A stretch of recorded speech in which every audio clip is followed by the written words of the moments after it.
Richard Corbett, Labour MEP for Yorkshire and the Humber. Listening to Ruth Appleby's case, it's a terrible circumstance for anyone to have to go through being told that their child has died. But she subsequently discovered, or believes she has discovered, that her child didn't die, but it was in fact kidnapped. What do you make of the whole situation? Well, it's a heartbreaking situation for many people, it seems. In the 50s, 60s, 70s, 80s, right up to the 1990s in Spain, it seems that in a number of hospitals across the country, babies were born, the mother was told, sadly, the baby has died, but in fact, the baby was given away or possibly sold for adoption. At least this is what we surmise from the number of these cases. In her case, she only discovered this years later, reading about that and thinking, could this have been what happened to me? And her initial investigations lead her to believe that is indeed what happened to her. And in fact, as I understand it from speaking to her, it came a point where she actually saw the body of the child years later in the casket, and it was far too large to definitely be a newborn baby. She doesn't know then whose child that is. I mean, it's really a tragic case, but as you kind of flagged up there, she's not alone, is she?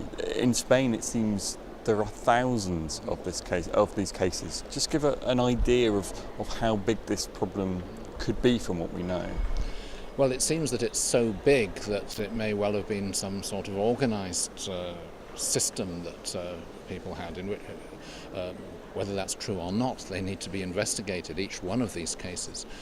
In her case, she probably has a grown-up daughter now, somewhere in Spain and Europe, who is herself blissfully unaware of what happened. So imagine going through that as a mother. You said that you would like to try and help her.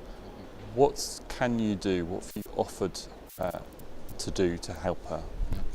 Well, although legally this is a matter of a national jurisdiction, there's not a European law angle, nonetheless as members of the European Parliament we can take up issues with governments across Europe, and I will be taking this up with the Spanish government, and the more people that do so in as many cases as possible, that helps put pressure on for a proper, real investigation, rather than this being brushed under the carpet or people being told, oh, that's too long ago to be able to do anything about it. What's your message going to be then to the Spanish government? How are you going to phrase this, and how would you like them to pursue Ruth's case? Well, I want them to pursue it vigorously, not just Ruth's case, but obviously that one first and foremost, because she's a constituent of mine, but all the other cases. This may well have been systemic, but even if it weren't, each individual case should be properly investigated. And properly investigated means a proper police and judicial inquiry under the Spanish system, not just an administrative inquiry that concludes, oh yes, somebody put some file in the wrong place and we can't do anymore. That's not good enough. What do you think this will be able to achieve? When I spoke to Ruth, I put to her the fact that she may never know, sadly, she may never know all the answers. To what extent do you think taking this up will be able to help? She may never know the answers, but she will never give up trying, and I think it's incumbent upon us to help her, and hopefully she will get an answer one day. I understand you're going to write then to the Spanish authorities.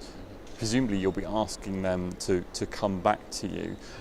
What kind of questions, to sum up, what kind of questions are you going to be putting to the Spanish authorities, and who are you going to direct your inquiries to? Well, in the first instance to the Minister of Justice. I will also be writing to the Minister of European Affairs, who is a former colleague of mine in the European Parliament, but who will be aware of that this is a sensitive issue for Spain's reputation across the whole of Europe. So that pincer movement, I hope, will trigger them to launch a proper investigation. As I said, you cannot just sweep this under the carpet.